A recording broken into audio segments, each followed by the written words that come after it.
c'est bon, alors on y va.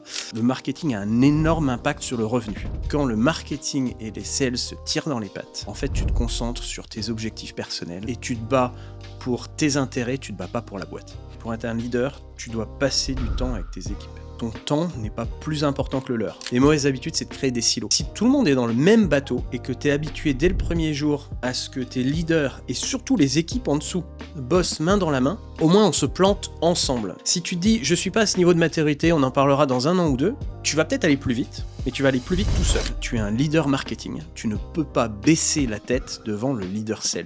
L'alignement sales marketing est compliqué dans un environnement local. Dans un environnement international, c'est un cauchemar. Salut Julien, très heureux de t'accueillir aujourd'hui. Johan, merci beaucoup pour l'invitation. Bah écoute, moi ça va toujours bien. Ok, au top. Ce que je te propose pour attaquer directement, est-ce que tu peux te présenter, parler un petit peu de ton parcours et ensuite on parlera de la thématique du jour qui est une thématique qui m'intéresse pas mal. Mais déjà, est-ce que tu peux te présenter et me parler un peu de ce que toi tu fais, s'il te plaît? Avec grand plaisir. Du coup, moi, Julien Rio, je suis dans le marketing depuis une belle 15aine d'années maintenant. J'ai un parcours carrément atypique. J'ai commencé par un BBA bien standard, puis après j'ai été faire une maîtrise de e-commerce à Hong Kong, histoire de visiter un peu le monde. Je viens de l'Est de la France, je me suis dit que ce serait peut-être pas mal d'aller visiter le monde. Hong Kong, c'était pas mal. Polytechnique Hong Kong, et puis après j'ai commencé dans le web development. J'ai pas commencé par le marketing, parce que j'aimais bien coder, c'est un truc qui m'a toujours plu, donc j'ai fait du web development pendant un bout de temps, puis je suis finalement arrivé dans le marketing. J'ai bossé pour un paquet de boîtes, toutes les industries possibles et imaginables, des produits de santé jusqu'aux trucs pour les animaux, le jouet, et puis là la tech depuis quelques années. J'ai été CMO d'une scale-up à Hong Kong pour gérer toute l'Asie, qui était un projet absolument fascinant et passionnant pendant quelques années. Puis après, j'ai été entrepreneur. J'ai créé ma boîte dans l'event tech, qui te permet quand même de te rendre compte que le marketing, c'est bien, mais il y a plein de choses autour. Ça te permet de te remettre un petit peu dans le contexte du business. Ça va être parfait vu qu'on va parler alignement sales et marketing. Et puis, depuis quelques années, VP marketing dans une boîte tech. Et à côté de ça, parce que c'est bien d'avoir un job, mais il faut faire plein de trucs à côté pour rester passionné. J'écris beaucoup, des articles pour les médias, pour mon blog, pour différentes sources de contenu. J'ai 2 podcasts. Un qui s'appelle Marketing Blueprint, qui se concentre sur les parcours et les carrières marketing jusqu'au Graal, qui est souvent le CMO. Un qui s'appelle CX Therapy, où on rentre dans l'expérience client. Et puis j'écris des bouquins. Un sur l'expérience client, un sur la tech, sur les événements. Et puis un dernièrement, je ne sais pas si tu en as entendu parler, qui va sortir, coécrit avec des brillants marketeurs, où on parle un petit peu plus du parcours du début du CMO, les premiers jours, et comment on met tout ça en place. Donc, voilà, plein de choses, un parcours un peu complexe, un peu touffu, mais qui fait que je reste passionné par le marketing. Merci Julien. Alors merci pour la mise en avant. Donc là, le bouquin dont tu parles, c'est le parfait onboarding du responsable marketing qu'on a coécrit avec Emmanuel, et on a eu la chance d'avoir des contributeurs d'Unlockem, dont toi Julien, qui ont participé à l'écriture de ce bouquin et qui est disponible actuellement en précommande. Et juste pour info, moi j'ai pas lu de bouquin en marketing depuis quelques mois, parce que j'avais moins de temps et j'étais un peu moins actif dans ça. Et le premier bouquin que j'ai relu récemment, en tout cas que je suis en train de lire, c'est le tien. Donc tu vois, je me suis remis dans le sujet en lisant un de tes bouquins. Aujourd'hui, le sujet dont on va parler aujourd'hui, c'est l'alignement sales marketing.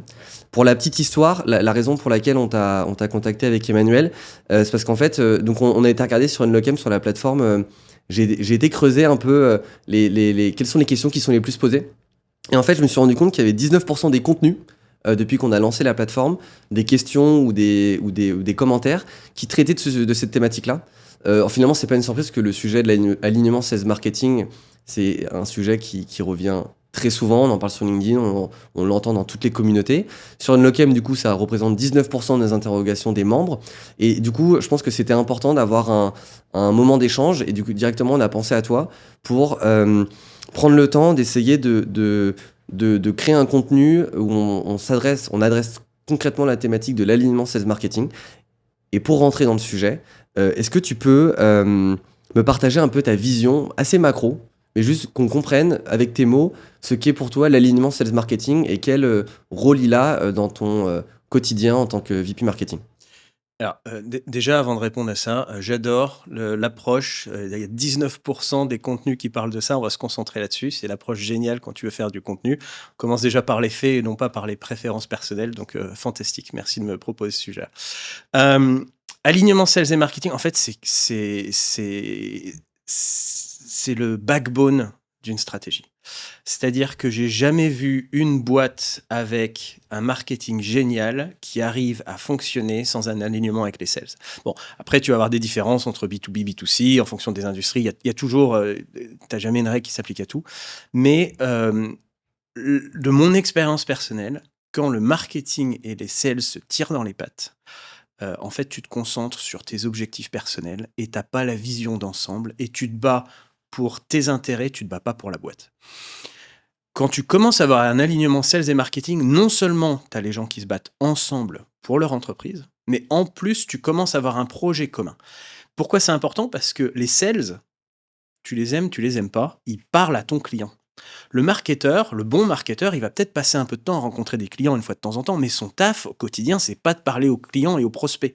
Il va reprendre le pouls une fois de temps en temps, mais c'est pas son quotidien. Le sales, il parle aux clients. Tu as besoin de ce feedback en continu, et que tu le veuilles ou non, tu as besoin qu'ils t'alimentent. Et l'inverse est tout aussi vrai.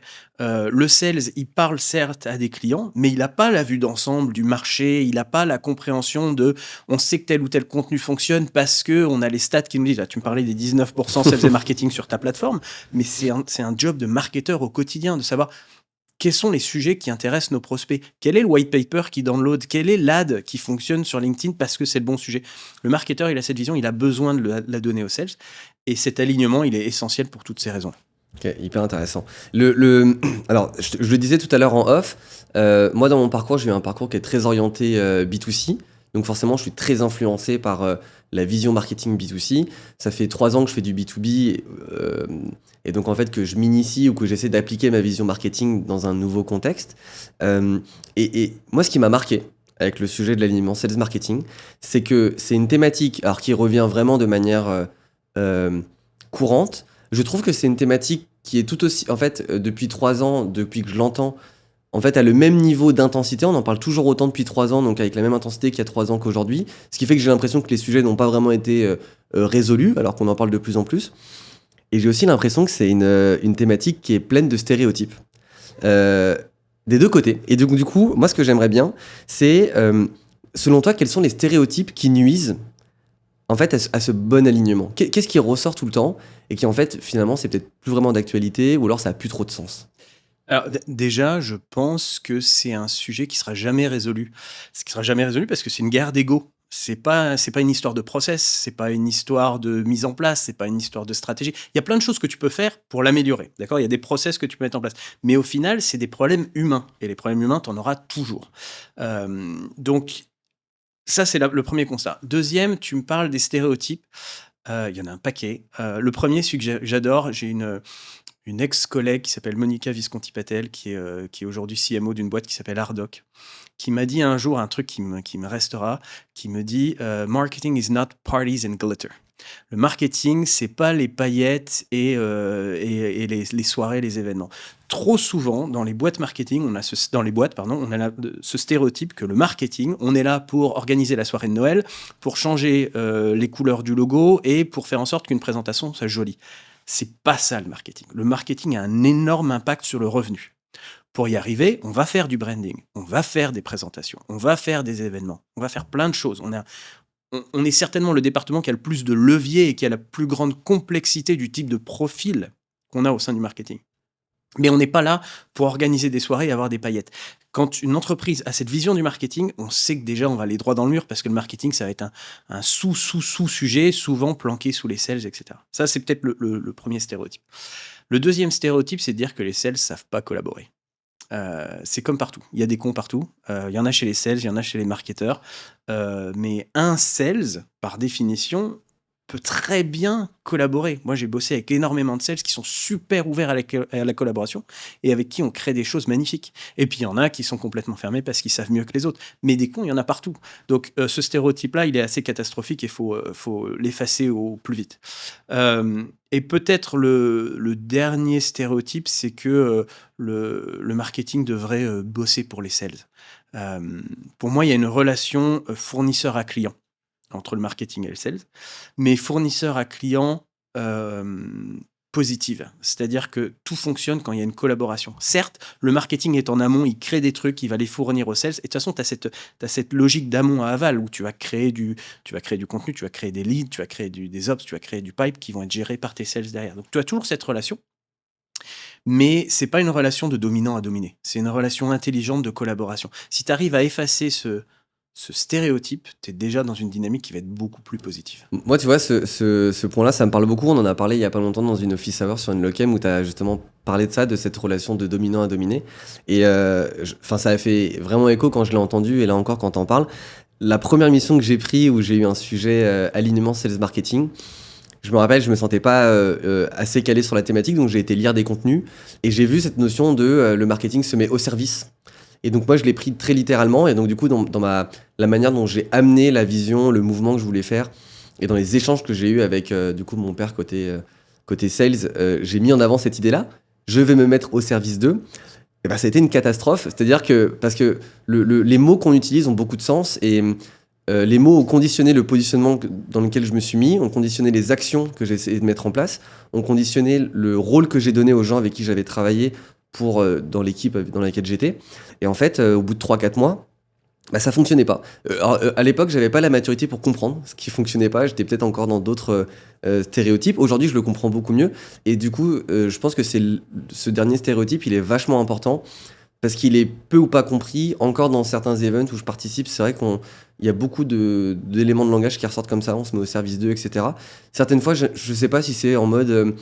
parce qu'on a l'impression que c'est plus facile de créer du lien, mais en fait, on crée du lien peut-être de manière... c'est le chemin un peu de la facilité, et les résultats n'ont pas l'air d'être toujours très pertinents sur la fin, donc c'est hyper bien que tu reprennes ce sujet-là, je trouve ça vraiment clé. J'ai eu un manager, un vrai leader, il y a quelques années, qui m'a proposé un poste extraordinaire. Et j'ai été obligé de réfléchir parce que le poste, j'étais un peu stressé quand même. Je me disais, est-ce que c'est le bon moment dans ma vie? Est-ce que toutes les planètes sont alignées, etc. Et j'ai eu une discussion super ouverte avec lui où je lui ai dit, bah voilà où j'en suis. J'en ai très envie, mais je suis pas sûr d'être à la hauteur. Et sa réponse, je m'en souviens encore aujourd'hui. Il m'a expliqué, je pense que tu as toutes les skills. La seule chose sur laquelle il va falloir que tu bosses, c'est que tu gardes la tête haute. Tu es un leader marketing, tu ne peux pas baisser la tête devant le leader sales. Vous êtes des pairs, vous devez avoir des discussions intelligentes, tu ne peux pas baisser la tête et dire oui à tout ce qu'il te raconte. Si tu te mets dans cette dynamique, c'est mort. Donc dès ton premier jour dans le rôle, je veux que tu aies la tête haute et que tu aies des discussions entre pairs et non pas entre dominant-dominé. Si tu arrives à mettre ça en place, je te garantis que tu auras un futur extraordinaire.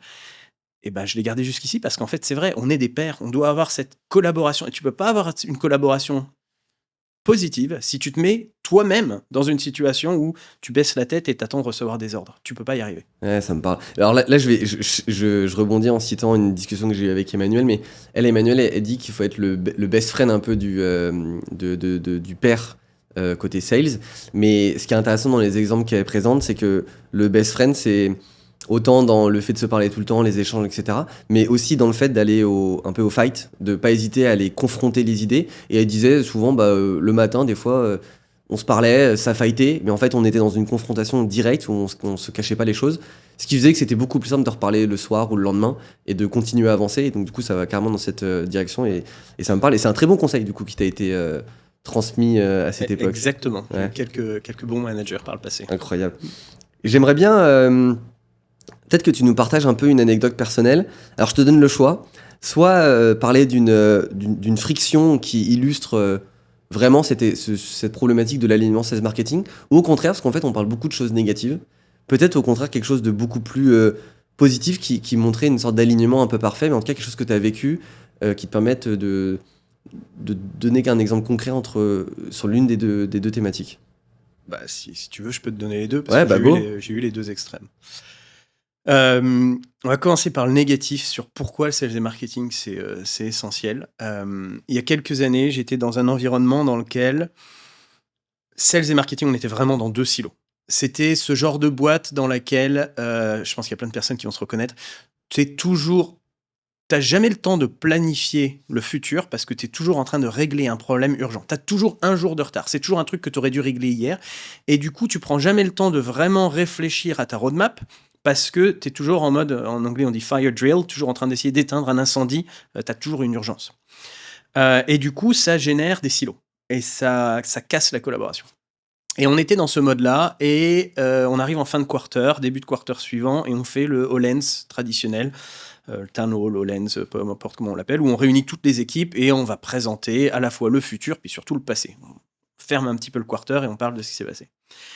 Et bah, comme d'hab, on est dans l'urgence, du coup, les sales créent leurs slides, les marketeurs créent leurs slides, le produit crée ses slides, et on va tous un petit peu découvrir ce qu'on va raconter le jour même. Tous membres du COMEX, super, on se présente, on présente nos trucs, mais on s'est pas mis d'accord sur ce qui va être présenté parce qu'on n'a pas le temps. C'est le marketing qui ouvre la danse.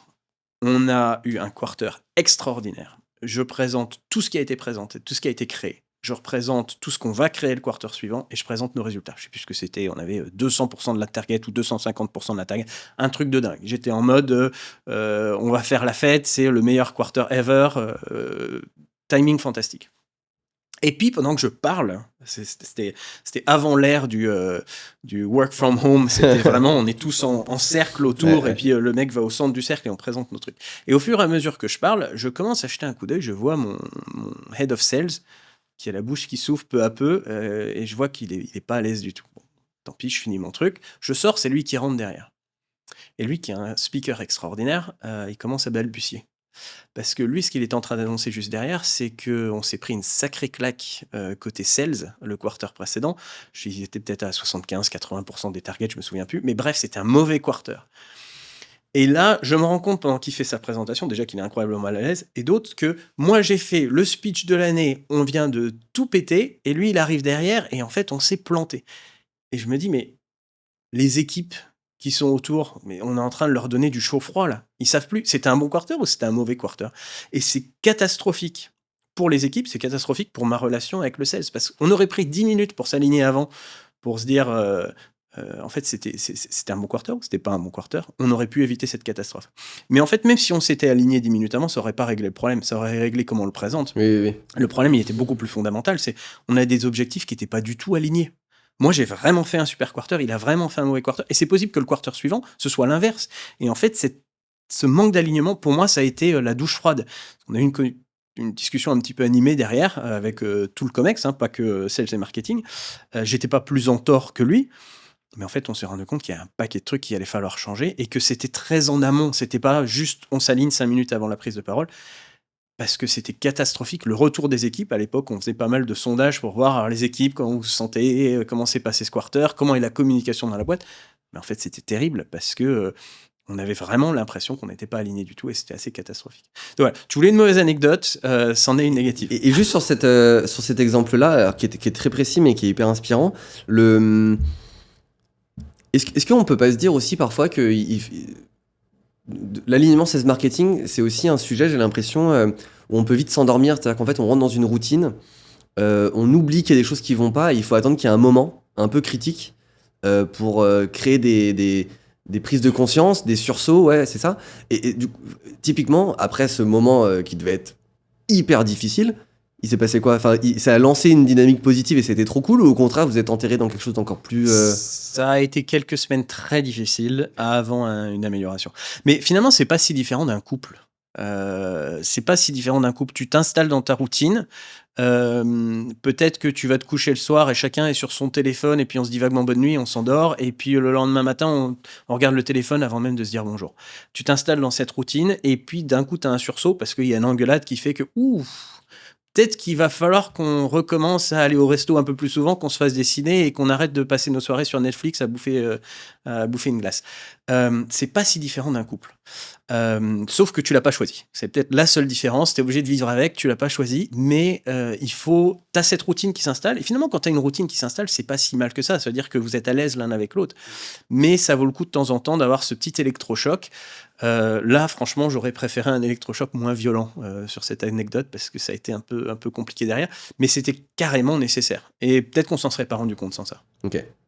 Et sur l'exemple un peu plus, un exemple d'alignement très positif ou quelque chose que tu trouves être une référence un peu dans ta carrière sur cette thématique? Ah, j'en ai une qui sort carrément du lot parce que je base tout ce que je fais depuis sur cet exemple-là. Il y a quelques années, je me suis retrouvé dans un poste de Head of Marketing. Et on a récupéré un Head of Sales promu en interne et on s'est retrouvé pair quasiment au même moment. On est dans une boîte à ce moment-là qui, alors pour ceux qui connaissent pas, qui fait boîte traditionnelle, qui fait des AOP. Si t'es pas au COMEX, t'en entends peut-être parler de loin, mais tu le gères peut-être pas en direct. L'AOP, c'est quoi? C'est Annual Operating Plan, c'est ton plan que tu vas utiliser pendant un an, qui comprend tous les départements, et c'est un plan qui, pour schématiser au maximum, te dit voilà le budget qu'on va avoir par équipe, voilà ce qu'on va faire avec, et voici les targets qu'on va avoir. Ça, c'est ton AOP. Tu le fais tout à la fin de ton année fiscale et ça définit toute ton année fiscale suivante. Ok.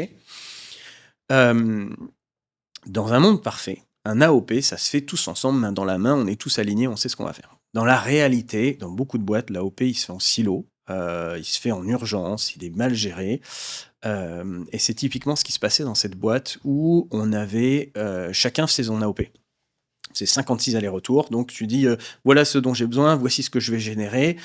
Tu renvoies ça. L'équipe finance, qui connaît rien ni au sales ni au marketing, mais qui sait bien lire des fichiers Excel, va tout mettre ça dans des fichiers Excel, va barrer 2-3 chiffres, en aligner 2-3 autres, et te sortir un AOP qui ressemble en rien à ce que toi t'avais demandé à la base, et qui fait que les sales et le marketing sont pas alignés. Donc, tu vas te retrouver avec des sales qui vont dire, on va faire 20% d'augmentation du chiffre d'affaires l'année prochaine. La finance va dire, ouais, vous allez faire 25, les gars. Le marketing, lui, dans son coin, a dit, on va faire 10% d'augmentation. Et puis la finance va dire, ouais, par contre, on vous coupe votre budget de 50%. C'est peut-être un sujet que tu connais aussi. Et puis au final, qu'est-ce qui se passe? 25% d'augmentation côté sales, un 10% qui sera jamais atteignable parce qu'on a coupé le budget côté marketing. Comment on les atteint, les objectifs? On les atteint pas. Ils n'ont pas été créés ensemble. Donc, tu vas droit dans le mur dès le début. Je reviens à mon histoire. On a ce nouveau chef sales qui débarque. La première chose que je lui dis, c'est écoute, moi je te propose un truc. On va faire notre AOP 3 mois en amont, on va le faire ensemble. Et on va galérer, mais on va le faire ensemble. Et pour la première fois, on va avoir un AOP sales et marketing aligné. On a déconstruit le truc.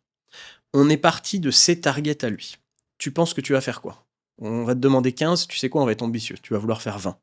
Pour arriver à faire 20, qu'est-ce qu'il te faut? Il va falloir que tu génères, que tu closes des deals. Pour closer des deals, il te faut du pipe. Pour avoir du pipe, il te faut des ops. Pour avoir des ops, il te faut des leads. Ok, on va, je sais pas comment on dit en français, revert engineer. On va reprendre le truc, l'inverser, et partir de l'objectif et retourner jusqu'au départ. Et on va regarder point par point comment tu y arrives. Il y a un alignement terrible entre les sales et marketing parce que souvent on parle pas la même langue. Dans ce cas précis, le sales, il parle de quoi? Il parle de pipe disponible. Alors, je ne sais pas à quel point il faut réexpliquer les termes. Pipe, c'est la valeur des ops que tu as aujourd'hui qui vont potentiellement se transformer en contrat par la suite. Donc j'ai 5 millions de pipe. Si je fais un close de 20%, je vais peut-être créer 1 million de chiffre d'affaires derrière. Okay, donc pour créer ce 1 million de chiffre d'affaires, je sais qu'il a besoin de 5 millions de pipe. Ok, mais lui, il parle de combien de pipe il a aujourd'hui pour le trimestre en cours. Le marketing, on ne parle pas de ça. Le marketing, en général, on parle de combien de pipe on va générer. Peut-être qu'il va se fermer ce quarter-là, peut-être que ce sera le quarter suivant, peut-être que c'est l'année dernière. On n'a déjà pas le même jargon. Quand moi je parle de pipe génération de pipe. Lui, il me parle de pipe disponible. Donc on a pris le temps de s'asseoir et de se dire, attends, déjà on parle pas la même langue. Donc on est en train de déconstruire le truc et on se rend compte qu'on parle pas la même langue. Tu sais quoi, je vais te créer un traducteur. J'ai créé un traducteur qui te permet de transformer le pipe gen marketing en ce que j'appelle pipe landing, pipe disponible pour les sales. Et on a utilisé ce traducteur-là pour dire, d'accord, toi tu veux faire 20% d'augmentation, on va créer la linéarité, ça veut dire que chaque trimestre, il te faut tant de pipe. Je sais que le marketing génère 75-80% du pipe. Comment je vais faire en sorte qu'à tel jour, tu aies le pipe nécessaire? Ça a été incroyablement compliqué, ça a pris beaucoup de temps, mais quand est venue la saison de l'AOP, où on nous a dit: «Démerdez-vous les gars, faites votre AOP dans votre coin», nous on était déjà là avec notre truc créé, où on avait 3 scénarios: l'ambitieux, le réaliste et le, pessimiste, et pour chaque scénario, je savais ce que lui allait mettre en place, combien de budget moi j'avais besoin, comment j'allais le générer ce pipe, à quelle date pour que ça arrive chez lui au bon moment, de combien de membres de mon équipe j'allais avoir besoin, etc. Au final, une fois que ça passe dans la moulinette et puis qu'il y a la finance qui passe dessus, forcément, il y a des choses qui ont cassé, mais au moins, on avait un vrai alignement. Qu'est-ce qui s'est passé derrière? On a eu une année complète où on était alignés sur tout. On avait la vision d'ensemble. On n'est pas rentré dans le détail de quel va être le visuel de tel ad, quand est-ce qu'on va lancer tel autre truc. C'est pas son taf, c'est le mien. Il me fait confiance dessus. Mais au moins, on était d'accord sur les grandes lignes. Et on s'est pas retrouvé dans une situation où il fallait découvrir. Ça a été notre point de départ. Ça a été une lune de miel de quelques années derrière, où je te dirais pas que tout allait bien tout le temps, c'est pas vrai. Il y a eu des clashs, il y a eu des désaccords, mais on était alignés sur la base. Quand tu es aligné sur la base, tout le reste en découle, tout le reste ruisselle. Et pour moi, ça a été un point majeur dans ma carrière, parce que l'alignement sales et marketing est absolument essentiel, et on a commencé par là. C'est hyper. Alors, il y a deux trucs moi que je note sur ça que je trouve hyper inspirant. Le premier, c'est le point du pipe généré vs disponible. Ça fait écho à une discussion que j'avais eue avec Selma sur la thématique, donc Selma Chauvin, qui est CRO chez Agora Pulse, et où en fait j'ai l'impression que c'est la clé. Enfin, c'est clairement c'est le point le plus important à traiter au départ. Et ce qui est assez intéressant, c'est que en disponible partout, LinkedIn, compagnie, YouTube, j'ai l'impression qu'on ne traite pas la thématique d'éléments sales marketing beaucoup sur ce sujet-là, on n'en parle pas suffisamment. Et le truc qui est vachement cool, c'est la création de ce traducteur, de cet outil. Et je suis pas certain que ce soit le réflexe naturel du marketing d'essayer d'aller se mettre dans la position de je vais créer un traducteur pour discuter. Et ce qui est hyper inspirant, c'est que du coup, c'est l'exemple concret qui montre de la relation de dominé-dominant n'existe pas. C'est juste mettre en place les bonnes choses pour pouvoir parler d'égal à égal en peer-to-peer. Bah, alors, 2 choses là-dessus. La première, c'est, en fait, ça te vient à l'esprit si tu as envie Ouais. d'être aligné. Le problème de l'alignement sales et marketing, c'est ce que je disais en intro, c'est en général un problème d'ego. Je connais mon taf, tu viens me dire comment faire mon taf, je me renferme sur moi-même, et tout ce que tu vas me dire, j'ai pas envie de l'écouter, parce que j'ai l'impression que c'est une attaque personnelle, et ça marche dans les deux sens, hein, c'est aussi bien pour le sales que pour le marketeur. À partir du moment où tu te dis, bon, on va se mettre d'accord, tu vas peut-être la trouver, cette clé-là. Et ce traducteur, pour moi, ça a été une étape essentielle. Alors, ce qui est intéressant, c'est que le traducteur est disponible sur Unlockm, pour ceux qui voudraient le télécharger. Ça fait partie des petits outils disponibles qu'il faut forcément adapter, parce que toutes les boîtes sont différentes. Mais moi, c'est un outil que j'utilise depuis plusieurs années, puis que je fais évoluer, parce que ça, forcément, en fonction des boîtes, des industries, il faut le faire évoluer. Mais c'est absolument essentiel. Il te faut un traducteur, et c'est pas juste une question de jargon, il te faut un traducteur qui fait que ce que toi, tu racontes dans ton monde de marketing, ça parle à un sales, et comme ça, vous allez pouvoir vous aligner. Petite pause pour vous présenter Unlockm, notre plateforme de formation et communauté à destination des responsables et directeurs et directrices marketing B2B. Notre mission chez Unlockm, elle est ultra simple, c'est accompagner dans leur quotidien les leaders marketing sur toutes leurs problématiques business. Sur Unlockm, on donne accès à des formations qui sont créées par des pairs, donc par les membres de la communauté, sur des sujets stratégiques mais aussi de positionnement, toujours dans une optique d'offrir les meilleurs contenus sur les thématiques marketing. Unlockm donne aussi accès à des contenus, type des templates, des frameworks et des outils, vous pouvez télécharger et réutiliser directement pour votre entreprise. Unlockm, c'est aussi et surtout une communauté. On a plus de 100 membres qui sont issus des plus belles startups et scale-up de l'écosystème. Vous pouvez les voir en live lors de nos office hours. On en organise 3 à 4 fois par mois. On organise aussi des événements. Vous pouvez rencontrer vos pairs, faire du networking et enrichir votre réseau. Globalement, Unlockm, c'est une plateforme complète pensée pour vous accompagner quotidiennement et vous offrir tout ce dont vous avez besoin pour surperformer dans votre travail. Si vous aussi vous avez envie de progresser, être accompagné dans votre carrière et rencontrer des membres qui ont les mêmes enjeux que vous, je vous invite à nous envoyer un message directement sur notre site web, via LinkedIn ou sous cette vidéo. On se fera un plaisir de vous appeler pour échanger ensemble, découvrir quels sont vos enjeux marketing et vous présenter comment fonctionne la plateforme. Je vous laisse reprendre la vidéo et puis je vous dis à très vite. J'aimerais qu'on rentre sur une partie un peu plus en termes de mise en place. Qu'est-ce qu'on fait en tant que leader marketing, head of, CMO, VP, quand on doit traiter ces thématiques-là. Je pense que le sujet le plus important au départ, c'est la notion peut-être de KPI. La question, c'est est-ce qu'on doit partager les mêmes KPI, oui ou non? Et ensuite, en fait, lesquels, selon toi? Alors, bon, déjà lesquels ça va être incroyablement différent d'une industrie à l'autre et de Peut-être B2C à dans, B2B. en allant, en parlant peut-être de tes expériences, de ton contexte à toi. Pour moi, il y a un premier critère. Peu importe le KPI, pour le choisir, il y a un critère, c'est il faut que ce soit l'overlap. D'accord? Il faut que ce soit le KPI qui représente la passation entre le sales et le marketing. Donc en général, dans mon monde, là je suis dans la tech, je suis dans le SaaS, et cetera, ça va être le pipe. Pourquoi le pipe? Parce que ça c'est la finalité de tout ce qui a été fait en amont par le marketing et c'est le début du parcours pour tout ce qui va être fait en aval par le sales. Et c'est la représentation d'un accord entre le sales et le marketing. Donc c'est quoi le pipe encore une fois? C'est j'ai apporté une lead en tant que marketeur et le sales va regarder cette lead, va décider si oui ou non elle vaut le coup d'être poursuivie. Si oui, elle va être transformée en opportunité et avoir une valeur, c'est ça qu'on appelle le pipe. Donc pourquoi pour moi c'est le plus essentiel? Parce que si le marketeur a fait son taf, le sales va valider qu'effectivement c'est bon et ça a un impact pour les deux. Si le sales ne le fait pas, il n'a pas de pipe pour continuer. Si le marketeur n'y arrive pas, il n'atteint pas ses objectifs. Pour moi, c'est un objectif commun qui est essentiel. Après, tu as évidemment l'objectif de revenu qui devrait être pour tout le monde, quelle que soit ta position dans l'entreprise, qui est un KPI général, mais sur lequel tu n'as pas d'impact direct. Pour moi, un bon KPI, c'est un KPI sur lequel tu as un impact, sinon direct, au moins très proche. C'est-à-dire que ton designer, il n'a peut-être pas un impact direct sur la création du pipe. Mais il devrait y être intéressé quand même parce que la façon dont il va réfléchir son design va se baser sur les études des ads précédentes et du coup, il va pouvoir réfléchir en est-ce que ça va convertir ou pas. Donc pour moi, toutes les équipes marketing et toutes les équipes sales devraient avoir ce KPI. Chez moi, c'est en général le pipe parce que c'est plus logique, mais il faut l'adapter. Et pour moi, c'est vraiment l'overlap entre les deux.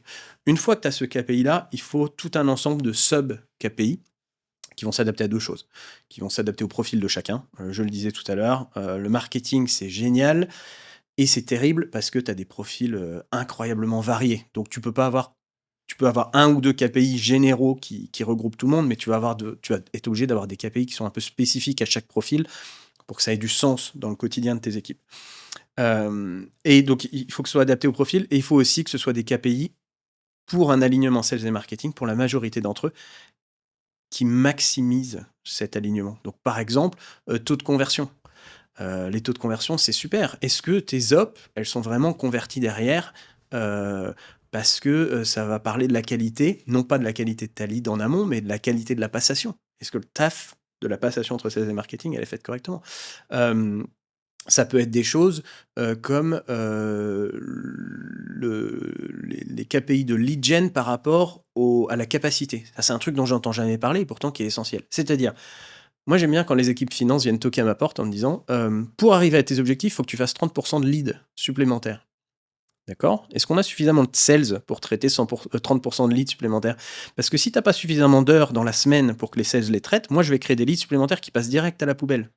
Il faut réfléchir en termes d'alignement sales et marketing tout le temps, dans tout ce que tu fais. Il ne s'agit pas de créer que du volume, il faut créer de la qualité, et ça se fait avec les sales et marketing, et ça peut devenir un KPI, taux de conversion, taux de gestion des leads, capacité des leads, etc. Et une fois que tu pars de ce prémisse-là, tu ne peux pas te planter. Et des KPI, ça se revoit régulièrement. C'est pas gravé dans le marbre pour les 30 prochaines années.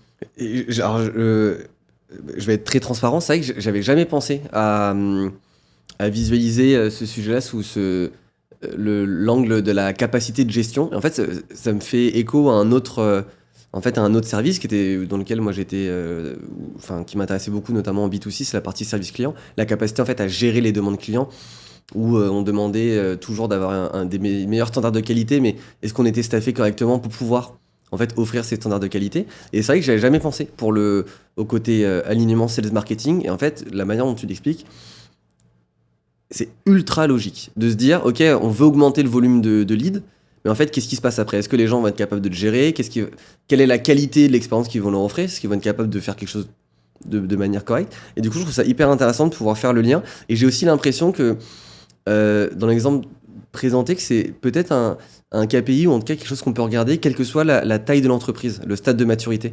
Parce qu'en fait, on n'est pas forcément... En fait, ça marche aussi pour des petites structures qui n'ont pas 1 milliard de sales ou qui ont une équipe marketing assez réduite. Et c'est parce que c'est très parlant, quoi. Ça marche même mieux pour Ouais. les petites structures. Dans le sens où les petites structures, quand tu as pas la capacité, tu as pas la capacité. Quand tu as une grosse structure, tu peux toujours dire: «Bon, il me manque 2 BDR à droite, j'en prends 2 à gauche, ils vont m'aider à gérer le volume. Je peux externaliser parce que j'ai des budgets qui font que, ça va pas me coûter 1 milliard de dollars, je peux y aller». Une petite structure, par contre, c'est essentiel. La capacité, elle est limitée et tu vas pas demander à tes mecs de bosser 92 heures semaine, juste parce que tu as rapporté, 4 litres de plus. Ça a pas de sens. Par contre, sur ce sujet-là, c'est pour ceux qui sont à l'aise en anglais, il y a 2 bouquins que je recommande, qui sont plutôt jeunes. Un qui s'appelle The Goal et un qui s'appelle The Phoenix Project, qui sont des bouquins extraordinaires, très faciles à lire, qui t'expliquent l'importance d'un concept trop souvent oublié en business, ce qu'on appelle les bottlenecks, les goulots d'étranglement. Et c'est exactement ça. On va demander au marketing de gérer 30% de leads en plus, mais le goulot d'étranglement, c'est est-ce que tu as suffisamment de BDR ou de SDR ou de sales pour les gérer ces 30% en plus? Et tu as ça partout dans le business. Il suffit pas d'augmenter un chiffre à gauche pour se dire que ça va t'améliorer tes résultats à droite. Il faut penser parcours client, parcours employé, parcours process lead, etc. Et quand tu as ça en tête et que tu es en mode alignement sales et marketing, tu vas pouvoir y réfléchir à ce parcours dans son intégralité et tu vas surtout pouvoir discuter avec tes pairs qui vont dire: moi, j'aimerais bien que tu m'apportes 30% de leads en plus, mais je ne serais pas capable de les gérer. Et ça, quand tu es sur ton île, tu ne sais pas forcément le voir. Quand tu bosses véritablement main dans la main de manière transparente, tu t'en rends compte. Ok. On ajoutera j'irai chercher les livres pour les mettre dans la description parce que je pense que ça peut intéresser pas mal de personnes. Alors, depuis tout à l'heure, du coup, on parle de l'alignement entre le sales et le marketing. On a fait un peu le lien avec le rôle du revenu pour aligner.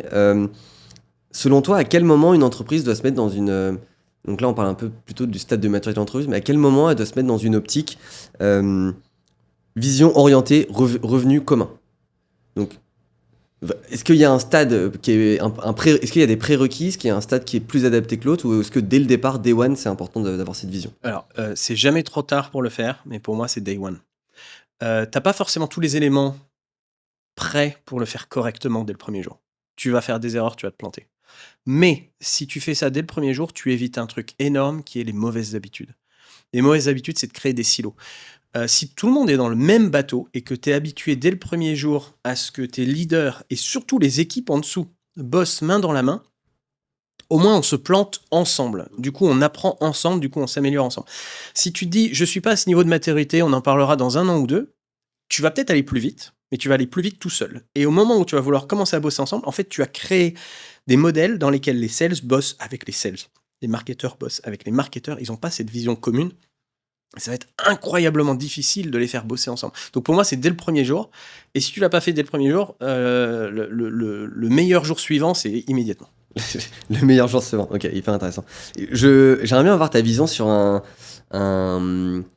sujet. Alors, moi, j'en parle souvent avec Emmanuel, j'en ai parlé avec plusieurs membres de la communauté récemment. Non, sur le rôle du CRO dans ce travail-là. Voilà. Quelle est ta vision du rôle du CRO et en fait, la question que j'ai aussi envie de te poser, c'est finalement, est-ce que c'est indispensable ou est-ce que c'est un plus? Est-ce qu'il y a des contextes d'entreprise particuliers où le rôle est plus important que d'autres? Comment tu te positionnes par rapport à ça? Je commencerai par dire que ça dépend de ce que c'est le CRO. Donc déjà, pour expliquer, CRO, Chief Revenue Officer. Ça ne veut pas dire la même chose dans toutes les boîtes. Il y a des boîtes dans lesquelles le Chief Revenue Officer, c'est un Head of Sales ++, qui va gérer les sales, qui va peut-être gérer le channel, qui va peut-être gérer d'autres canaux, pas forcément le marketing.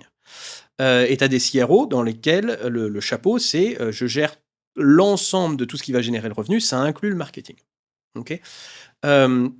Si c'est un Head of Sales ++, bah, très bien, mais enfin, c'est un Head of Sales, quoi, ça devient un pair. Ça peut être quelque chose de négatif. Parce que dans ce cas-là, tu crées un... je trouve pas le terme, la balance n'est plus bonne. C'est-à-dire, tu as un CRO qui est très high level et qui va pas forcément être aligné avec un CMO qui sera peut-être plus bas. Et du coup, tu casses cette dynamique. Par contre, si tu as un CRO qui gère à la fois sales et marketing et qui va imposer des KPI communs et qui va imposer une vision commune et qui va faire en sorte qu'en dessous de lui, le head of sales et en dessous de lui, le head of marketing bossent vraiment main dans la main, si tu as un CRO qui a cette vision-là, C'est génial, parce que ça les force, qu'ils le veuillent ou non, à bosser ensemble. Mais en fait, c'est toute une question de balance. Est-ce que ça va permettre de les mettre sur le même pied, ou est-ce qu'en fait, ça va les dissocier encore plus? En quel cas, pour moi, c'est une connerie, parce que ça va casser la dynamique de... Et moi, tu vois, sur ça, alors je suis pas objectif. Hein. Forcément, on n'est pas forcément 100% objectif, mais j'ai quand même l'impression que le CRO, dans l'optique de conserver l'alignement, donc le sujet qui est hyper important, j'ai l'impression que dans la majorité des cas, il faut au départ que le profil qui prend ce poste, en fait, il est quand même une majeure marketing. Parce que j'ai quand même la sensation que sinon, on se retrouve et encore une fois, je veux pas être je veux pas créer de nouveaux clichés, mais je pense qu'on peut avoir la crainte de se dire que le profil qui a la majeure sales, en fait, il devient juste un super head of sales. Et donc, du coup, ne partage plus totalement la vision marketing parce qu'en fait, il la connaît moins bien ou il la comprend un peu moins bien. Et donc, on crée ce désalignement dont tu parlais tout à l'heure. T'es aligné avec ça ou je suis en train de créer un cliché qui va m'attirer les foudres de pas mal de personnes? Non, mais vu que tu fais du name dropping, je vais faire pareil. J'ai aussi parlé avec Selma Chauvin récemment, qui me disait exactement ça, qui me disait un bon CRO, c'est un CRO qui vient du marketing. Ça arrive jamais, c'est une fois sur 1000 un CRO qui vient du marketing. Non, je suis assez d'accord avec ta vision, mais en fait, pour moi, c'est encore une question de personne, c'est pas tant une question de profil.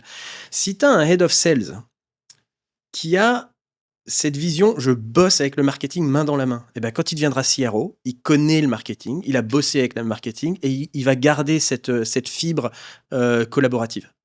Si tu promeus ton head of sales qui a toujours bossé sales, et je m'en fous du marketing, ils sont là pour me fournir des leads, ils m'intéressent pas ces gens-là, oui, tu te retrouves dans cette dynamique-là. Mais pour moi, c'est la même connerie que de mettre un head of sales, de le promouvoir parce que c'était un très bon sales.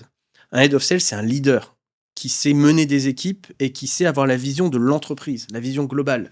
Un head of sales, c'est pas un bon commercial qui fait ses chiffres et qui va être promu. C'est pas le même poste. C'est la même chose pour le CRO. Un CRO, ça devrait être quelqu'un qui a cette vision globale, qui comprend les sales et le marketing et qui va pouvoir les embarquer dans ce contexte-là. C'est pas un très bon sales qui a été promu et qui continue à être promu.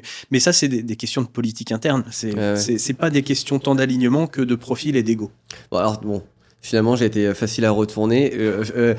En fait, ta vision, je la trouve un peu plus réconciliatrice. Du coup, je vais l'embrasser et m'aligner dessus. Je la trouve. Je suis toujours dans la réconciliation. Bah ouais, parce qu'en fait, là, du coup, après avoir posé ma question, je viens de me rendre compte que en fait, je suis en train de créer des nouveaux stéréotypes. Du coup, c'est une cata, tu vois. On construit pour déconstruire. Enfin, c'est. Par contre, tu as parlé de la notion de leader, enfin de porter une vision, d'embarquer les gens. Ça, c'est une thématique qu'on voit jamais, qui est très orientée en fait soft skills, mais qui finalement est très clé quand on parle de thématiques humaines, parce que l'alignement sales marketing, c'est pas des compétences techniques à proprement parler. En tout cas, c'est pas le plus important. Il y a vraiment c'est du je sais pas, c'est du soft skills, je sais pas trop comment on dit en français, mais des compétences qui sont moins techniques. C'est quoi pour toi la bonne attitude pour un leader marketing? Quelle attitude il va devoir adopter pour réussir à embarquer l'équipe sales, mais aussi son père son père commercial?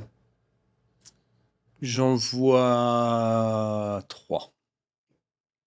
La première, c'est, je reviens à ce que me disait mon manager il y a quelques années, c'est baisse pas la tête.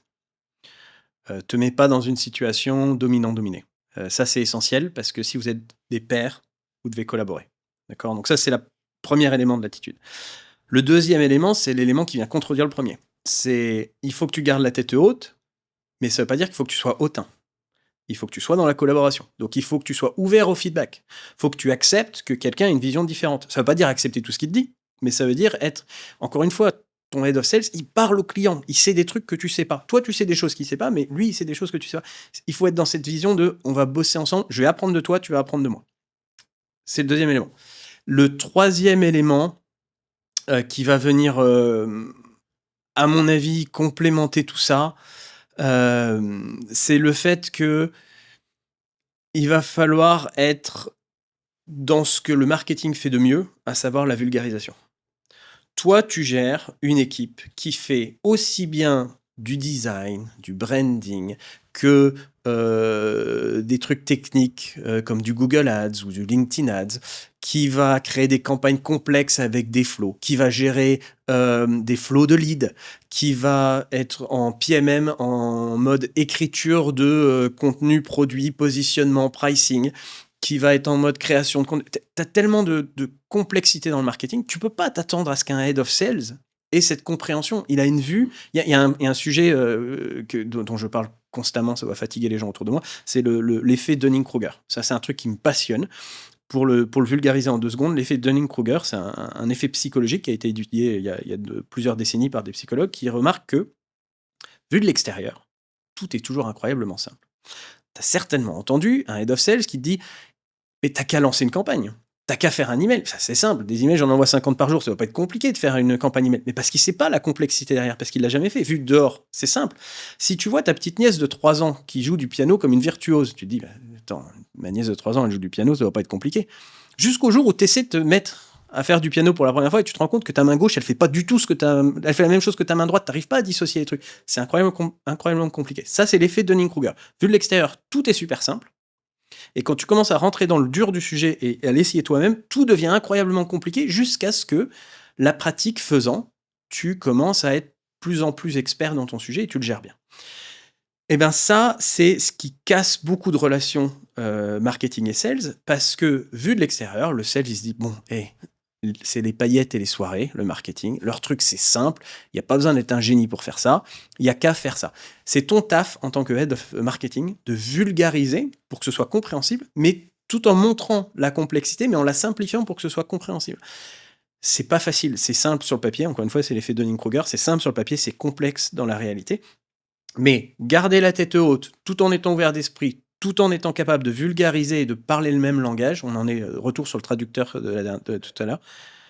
À mon avis, c'est les 3 clés qui font que tu vas pouvoir bosser en bonne intelligence. Et enfin, je trouve ça hyper inspirant. Je rajouterais juste un point qui me vient, c'est d'accepter aussi que pour réussir à avoir ce positionnement, réaliser tout ça, c'est aussi quelque chose qui se construit dans le temps. Le one shot n'existe pas. Je l'ai expérimenté et du coup, moi j'ai raté, donc je le vois très bien. Je suppose que des fois, on a l'impression que une fois que la discussion a été abordée, que le sujet est traité, au final, je trouve que le sujet de l'alignement sales marketing, c'est un peu le même sujet que pour faire briller ta brand. En fait, ce qui compte, c'est la fréquence et la répétition, le fait de continuer et la cohérence dans son message, de continuer en fait avec fréquence à arriver à continuer à diffuser le message sous différentes formes, etc. Et donc de garder des rituels. Je sais pas quel est le rythme idéal, on en parlera après, mais qui font que en fait, c'est pas parce que tu en parles une fois que c'est réglé. Et je pense que si on se le met bien en tête, qu'on est aligné avec ça, on va dans une direction qui est normalement positive. Et enfin, je sais pas si tu partages ce point, mais Je reviens sur la métaphore du couple, parce que c'est vraiment ça. ouais. C'est pas parce que tu es aligné aujourd'hui que dans 5 mois, dans 5 ans, les choses n'auront pas changé. Parce que la dynamique du marché va changer. Donc quand tu es en couple, vous pouvez être super heureux à 2, et puis il y a un élément perturbateur. Alors ça peut être, on va avoir un enfant. En fait, on n'a peut-être pas du tout la même vision de l'éducation. D'accord? Ou on va se marier. On n'a peut-être pas du tout la même vision de ce que c'est que le mariage. Sur le papier, c'est génial. Et ben dans la relation sales et marketing, c'est pareil. On a peut-être la même vision jusqu'à cet élément perturbateur qui fait que on a un nouveau produit, on n'a pas du tout la même vision de comment on va le lancer, ou on doit se mettre d'accord sur quel est le prochain marché. Et en fait, on n'a pas du tout la même vision.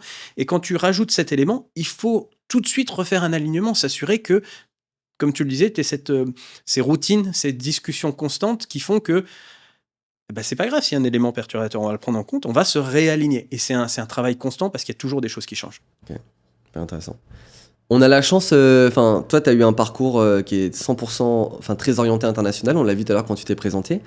On a, du coup, depuis tout à l'heure, on parle beaucoup de l'alignement sales marketing. Moi, la question que je me pose, c'est, en fait, quel nouveau challenge spécifique ça peut apporter d'être dans un contexte international? Il y a peut-être les différences de culture, les différences de fuseaux horaires. Est-ce que tu peux peut-être reprendre un petit peu, alors pas tous les points qu'on a vus, mais est-ce que pour toi, dans un contexte international, le sujet de l'alignement sales marketing, il y a des éléments qui sont assez différents ou des choses sur lesquelles il faut être beaucoup plus attentif? L'alignement sales marketing est compliqué dans un environnement local. Dans un environnement international, c'est un cauchemar. Pourquoi? Parce que, en fait, si tu l'as pas déjà en local, tu vas pas l'avoir en international. L'international, c'est compliqué, surtout quand tu lances des marchés. Pourquoi? Parce que quand tu lances des marchés, il y a tout un niveau de complexité qui vient se rajouter. Bon, t'en as parlé, les différences culturelles qui sont évidentes, quoique pas évidente du point de vue de tout le monde, hein. On voit souvent des boîtes qui ont un process, un concept qui a fonctionné en local, qui vont essayer de le pousser en international en se disant: «Si ça a marché ici, il y a pas de raison que ça marche pas ailleurs». Connerie monumentale. Ou qui vont essayer de lancer depuis leur headquarter sans recruter des gens en local. Ça va pas marcher, tu le connais pas ce marché. Enfin, ça peut marcher dans certains marchés qui sont très similaires, mais 9 fois sur 10, ça marchera pas. Tu as besoin d'un mec en local qui comprenne le marché. Ça, c'est un premier niveau de complexité. Un deuxième niveau de complexité, c'est qu'en général, à l'international, surtout quand tu lances un nouveau marché, il y a un côté hype au départ où c'est le nouveau truc dont tout le monde parle, le PDG arrête pas d'en parler, j'en sais rien, on va lancer l'Allemagne, on va lancer l'Angleterre, on est super content, on parle que de ça. Au bout de 3 mois, tout le monde a oublié. Et là où au début, ce nouveau marché avait toute l'attention de l'entreprise dans son intégralité, au bout de 3 mois, il y a un nouveau truc, il y a un nouvel objet brillant qui attire l'attention, plus personne ne parle de ce nouveau marché, le marché se retrouve un peu tout seul, il a plus les budgets, il a plus l'attention, il a plus, et du coup, il se retrouve dans une situation particulièrement compliquée à gérer. Donc deuxième niveau de complexité. Troisième niveau de complexité, c'est la localisation. C'est-à-dire que tu lances un nouveau marché. Si tu as du bol, peut-être qu'il y a eu des contenus qui ont été traduits pour ta langue, mais ça, c'est de la traduction, c'est pas de la localisation. C'est pas parce que c'est traduit que ça a du sens pour le marché local. Et puis, très souvent, ça n'a même pas été traduit. Donc, c'est à toi de te démerder, d'aller trouver qu'est-ce qui va avoir du sens, le traduire toi-même, le localiser. Donc, il y a toute une complexité de localisation qui se rajoute. Et puis, la petite dernière, c'est le manpower. C'est-à-dire, tu es dans un marché qui n'est pas mature, hein, tu es en train de le lancer. C'est souvent soit un sales tout seul, soit un marketeur tout seul, soit un sales et un marketeur tous les deux side by side qui essaient de se dépatouiller, qui n'ont pas, encore une fois, qui n'ont pas l'attention, qui n'ont pas le budget, qui n'ont pas forcément les outils, et qui vont devoir tout construire depuis zéro. Donc tu as tous ces éléments de complexité. Si en plus ton sales et ton marketing ne sont pas alignés, c'est catastrophique parce que tu n'as rien pour réussir et le simple fait de collaborer, tu l'as pas non plus. Sauf que pour que tu aies de la collaboration locale, tu as besoin d'avoir de la collaboration au sommet. La collaboration sales et marketing, c'est un ruissellement. Ça veut dire quoi? Ça veut dire que moi, mon premier conseil, c'est si tu veux que tes équipes sales et tes équipes marketing bossent ensemble, lead by example. Donc, c'est-à-dire que ton chef commerce et ton chef marketing vont devoir bosser ensemble. Ça veut pas dire qu'ils s'entendent sur tout. Ça veut dire qu'ils vont dans un bureau, ils ferment la porte, ils s'engueulent autant qu'ils veulent, mais quand ils réouvrent la porte, ils ont tous les deux le sourire et ils ont la même vision qui communique aux équipes. Quand tu as un chef, que ce soit sales ou marketing, qui sort d'un meeting, qui va dire à ses équipes: j'ai encore discuté avec ce mec-là, c'est une catastrophe, il comprend rien, on va pas y arriver. Est-ce que les équipes vont bosser ensemble? Non, parce que inconsciemment, elles savent que ça marche pas au sommet. Alors le fait que ça marche au sommet ne signifie pas que ça va marcher en dessous. Mais si ça marche pas au sommet, c'est garanti, ça va pas marcher en dessous. Donc tu as toute cette complexité de l'international. Si tu commences par ne pas avoir un alignement sales et marketing, c'est catastrophique. Parce que imagine-les, ces deux-là, le marketeur local et le sales local, qui débarquent dans une nouvelle boîte. Ils ont besoin d'apprendre tous les concepts. Ils ont besoin de découvrir ce qui est disponible. Ils ont besoin de tout lancer. Et ils n'ont même pas cet alignement. Mais tu es tout seul sur ton île, tu vas jamais y arriver. Ça va être catastrophique. Ouais, ouais. Et ça fait écho à une discussion que j'avais sur une locam aussi avec Rémi Malenfant, où j'étais pas très au courant, en tout cas j'avais pas un niveau de maturité très élevé sur les sujets de localisation. Et c'est vrai que lui il m'a partagé un exemple dans la boîte dans laquelle il est, en fait de faire vraiment une différence au niveau international entre la traduction et la localisation. Et notamment en fait de l'impact direct que ça a sur l'alignement que tu as entre tes équipes, et donc du coup sur les options qu'elles ont à leur disposition, et en fait comment dire, enfin pas les bénéfices, mais ce qu'elles vont être vraiment capables de mettre en place. Tu vois, c'est un peu l'obligation moyen vs résultat. Si tu donnes pas les moyens aux gens de bien faire, et je pense que ce sujet de la localisation vs traduction, en fait, c'est un sujet qui est peu ou pas, en tout cas, je l'entends pas tout le temps évoqué, alors qu'il m'a l'air hyper important dans une optique d'alignement sales marketing spécifiquement pour l'international. Il est crucial. Imagine ton produit que tu es en train de vendre en France, qui se vend particulièrement bien aux grandes entreprises, et tu appuies sur un point qui est le ROI. D'accord? Donc, ton argument de vente, tu as créé tous tes contenus là-dessus, tu as équipé tes sales, tu les as formés, ils vont vendre avec ça, c'est vous allez avoir un super retour sur investissement. Tu vas vendre ce même produit en Angleterre. Sauf qu'en Angleterre, leur problématique, c'est, j'en sais rien, facilité ou rapidité de lancement, facilité de gestion. C'est pas qu'ils ont un truc contre le ROI, mais c'est que c'est pas ça qui va les convaincre parce que c'est pas ça qui importe, pour leur DG. Et toi, tu vas arriver avec tes gros sabots et tu vas dire: «On va parler de ROI parce que ça marche en France». Tu auras peut-être fait une super trad, mais ton commercial, il va pas être capable de vendre avec ça parce que c'est pas ça qui intéresse ses prospects. Donc il va vraiment falloir que tu équipes tes commerciaux. Qu'est-ce qui va se passer si tu fais pas ça? Ton commercial local va dire: «Mais le marketing, il bite rien à rien. Il me parle de ROI alors que moi, mes prospects, ils parlent uniquement de facilité de lancement et de gestion du produit». J'ai beau donner ce feedback, personne ne l'entend, on continue à me filer des trucs qui ont été traduits du français qui ont aucun impact. Le sales, il va échouer et qu'est-ce qu'il va faire quand il va échouer? Il va dire: «Bah, c'est de la faute du marketing». Bonne chance pour aligner les équipes quand tu commences à pointer du doigt l'un ou l'autre, c'est perdu d'avance. Donc c'est pour ça que c'est essentiel, et ça a l'air d'être anecdotique, mais c'est pas anecdotique du tout. L'alignement sales et marketing, c'est clé et c'est pour ça que c'est encore pire au niveau international parce que au niveau, de ton pays d'origine, de ton HQ, bah, on se retrouve tout le temps dans la même pièce, il y a suffisamment d'équipes, même si on s'engueule un peu, on va réussir à se mettre d'accord. Mais quand tu es tout seul sur ton île avec finalement peu de ressources et que la seule chose qui pourrait t'aider, c'est qu'on se serre les coudes et que ça marche pas, c'est catastrophique. Et du coup, bah, j'aimerais bien juste creuser un tout petit peu avant de passer à la question suivante. C'est comment tu le préparerais, toi? C'est quoi un peu les. Tu vois, imagine, là, tu es dans une boîte, on décide d'ouvrir un nouveau marché, donc il y a une. Alors qu'il y ait déjà de l'international ou pas, peu importe, je sais pas trop. Euh, Comment tu prépares OK, on va lancer ce marché, donc on va mettre un sales et du marketing. Comment on prépare cet alignement? C'est quoi les 3, 4, 5 étapes qui sont indispensables, sur lesquelles il faut préparer, il faut travailler en amont pour s'assurer, pas forcément que ça réussisse, mais en tout cas de mettre les gens dans les meilleures conditions?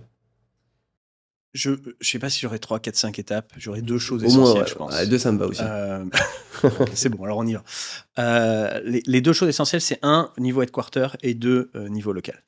Niveau headquarter, c'est tu sais, tout à l'heure, je parlais pendant 3 mois, c'est le truc qui brille, tout le monde en parle, tout le monde est excité, puis au bout de 3 mois, il y a un autre truc qui brille ailleurs et puis personne n'y pense. C'est s'assurer qu'il y ait je trouve pas le mot, un commitment, Engagement? un engagement, merci, qu'il y ait un engagement des équipes locales, du leadership local, du fait que c'est un plan sur la durée.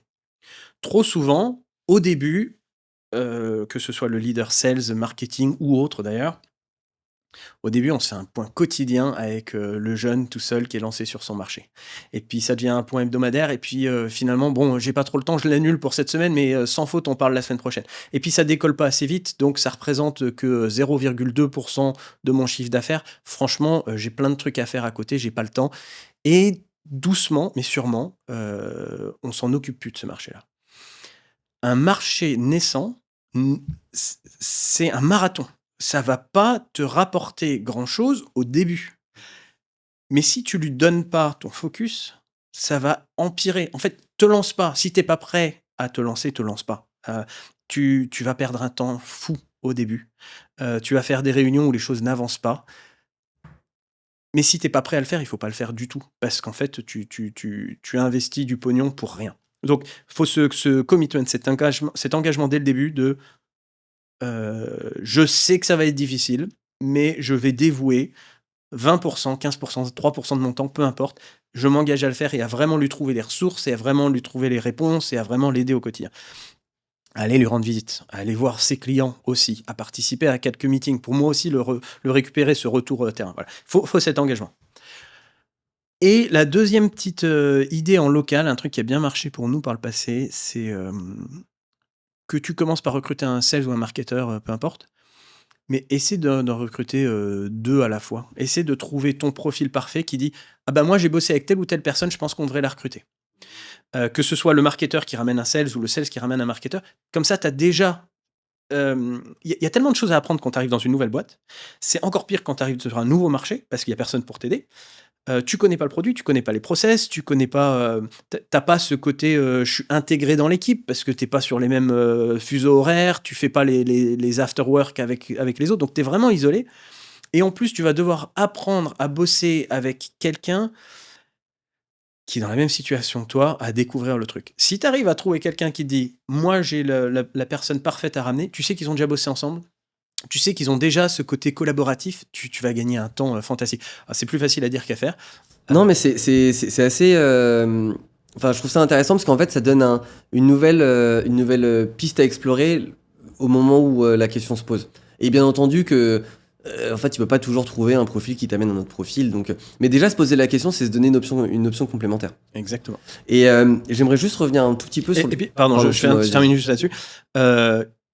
Que tu arrives ou pas à recruter cette autre personne, à la limite, si tu y arrives, fantastique. Si tu n'y arrives pas, au moins, tu sais que tu as un candidat qui est capable de te dire il y a des sales ou il y a des marketeurs avec qui j'ai super bien bossé par le passé. Donc, tu sais que c'est peut-être la bonne personne parce que tu as besoin de quelqu'un de collaboratif et il est capable de te dire moi, je pense pouvoir ramener telle ou telle personne. Donc, il a déjà le mindset. Après, qu'il arrive à la ramener ou pas, j'ai envie de dire c'est un bonus, mais au moins, tu as la bonne personne pour ça. Ouais, hyper intéressant. Je veux bien revenir un tout petit peu sur la notion de fuseau horaire. Enfin, je suppose que toi, par rapport à tes expériences, le fait que les équipes soient réparties sur plusieurs fuseaux horaires, ça a des impacts. C'est quoi un peu enfin, comment tu fais pour gérer ça au quotidien? Est-ce que tu as des conseils, des recommandations que tu peux donner ou des erreurs, peut-être des erreurs à ne pas commettre? Euh, alors, c'est du bon sens que je vais te Mhm. donner, mais du bon sens qui n'est pas évident au quotidien. La première chose, pour moi, c'est essentiel. Tout le monde ne le fait pas, mais pour être un leader, tu dois passer du temps avec tes équipes. Et tu dois respecter tes équipes. Ton temps n'est pas plus important que le leur. Alors peut-être que ton taux horaire est plus important, peut-être qu'en valeur absolue, ton temps a plus de valeur que celui de tes équipes, mais si tu commences à réfléchir comme ça, tu vas pas les garder longtemps, tes équipes, et elles vont pas produire ce qu'elles peuvent produire. Donc pour moi, le premier élément, c'est d'installer des routines.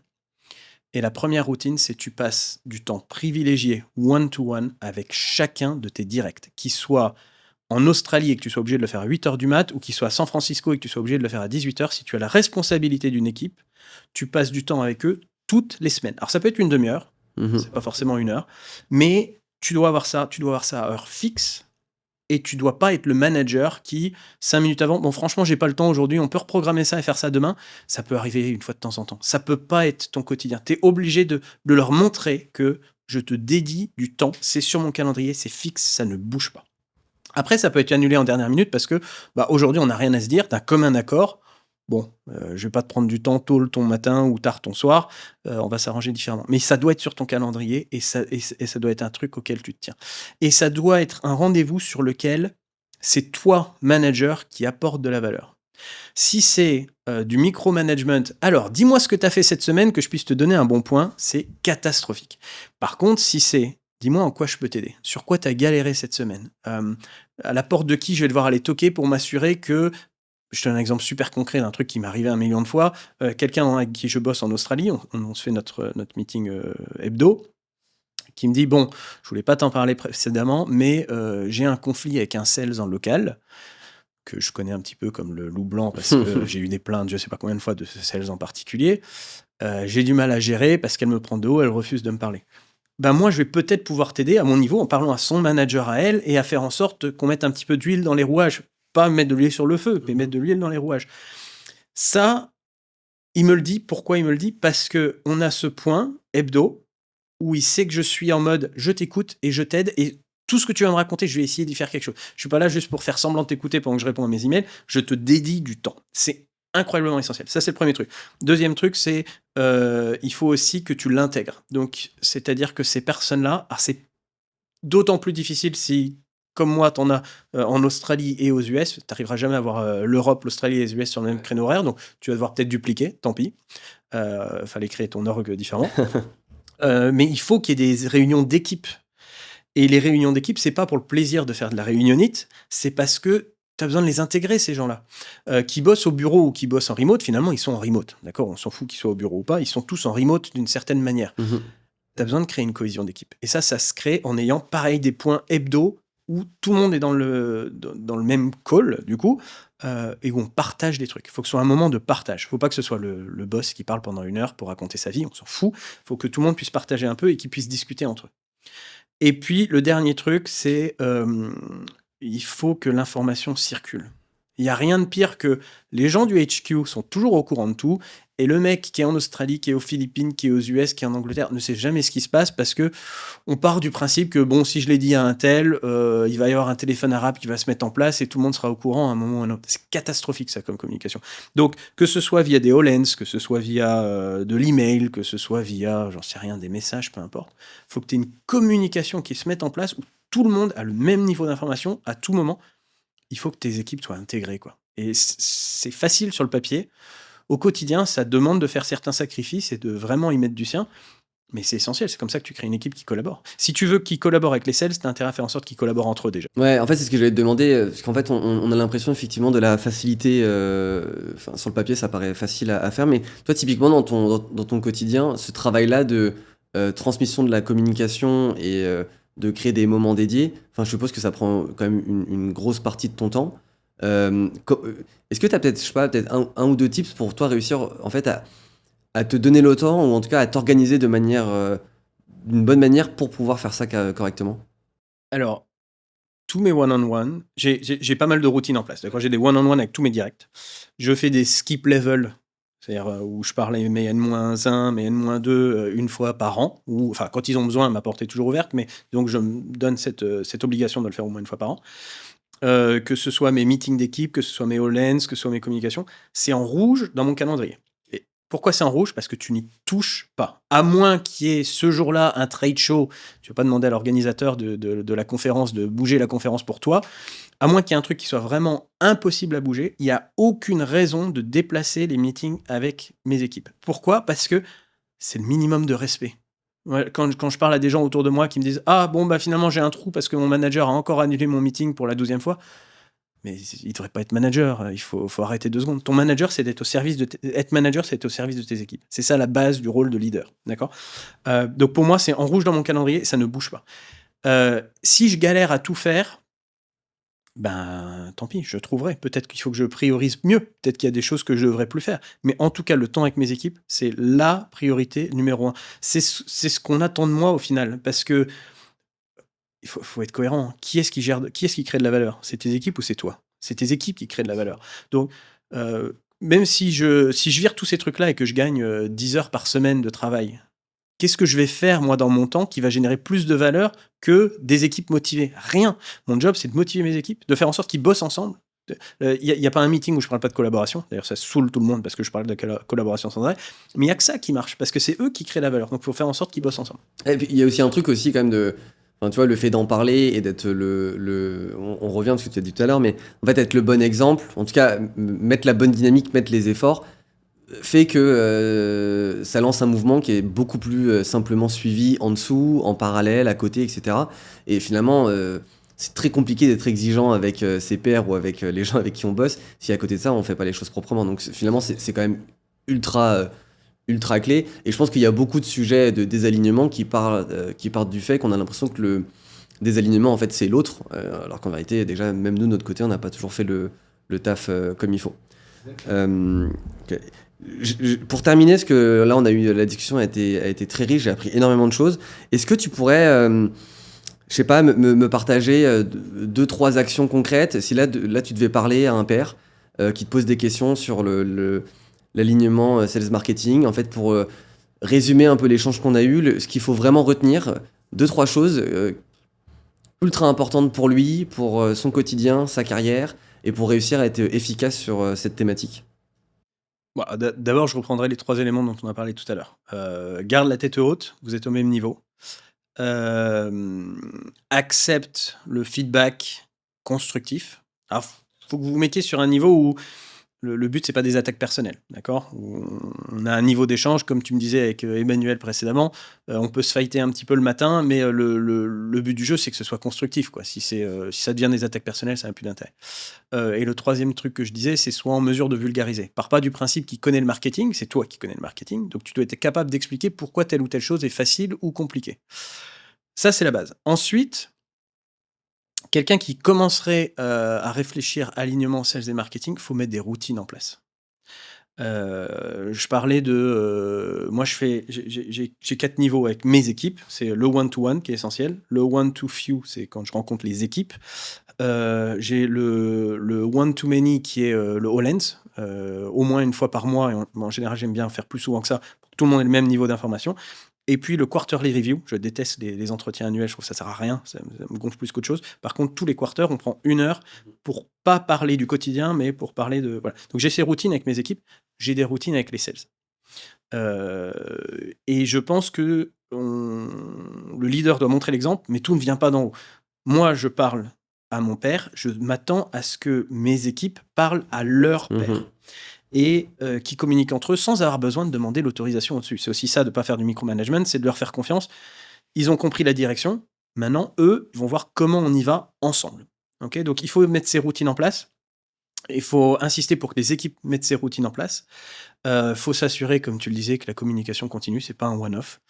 Et puis il faut aussi remettre tout sur le tapis une fois de temps en temps. Puis le petit dernier point, c'est de s'assurer qu'on ait des KPI et un langage commun. KPI parce que, bah, si tu veux tous aller dans la même direction, c'est quand même bien qu'au final, on soit targeté sur la même chose. Comme ça, on a l'impression vraiment de se battre tous pour la même chose. C'est quand même ça qui est catastrophique. Quand tu as des KPI qui divergent, tu as tendance à chacun vouloir aller dans ta direction. Et puis que tu aies le même langage, parce qu'on a beau parler tous français, anglais ou peu importe autre langue, en fait, c'est pas ça le langage. C'est quel est mon jargon du quotidien qui impacte mes actions du quotidien. Et ça, c'est plus facile à dire qu'à faire. Ça me parle bien. Merci beaucoup, Julien. C'était super intéressant. Merci pour ta présence, tous les insights. C'était un super moment. Eh ben, un grand merci à toi et puis à très bientôt, j'espère.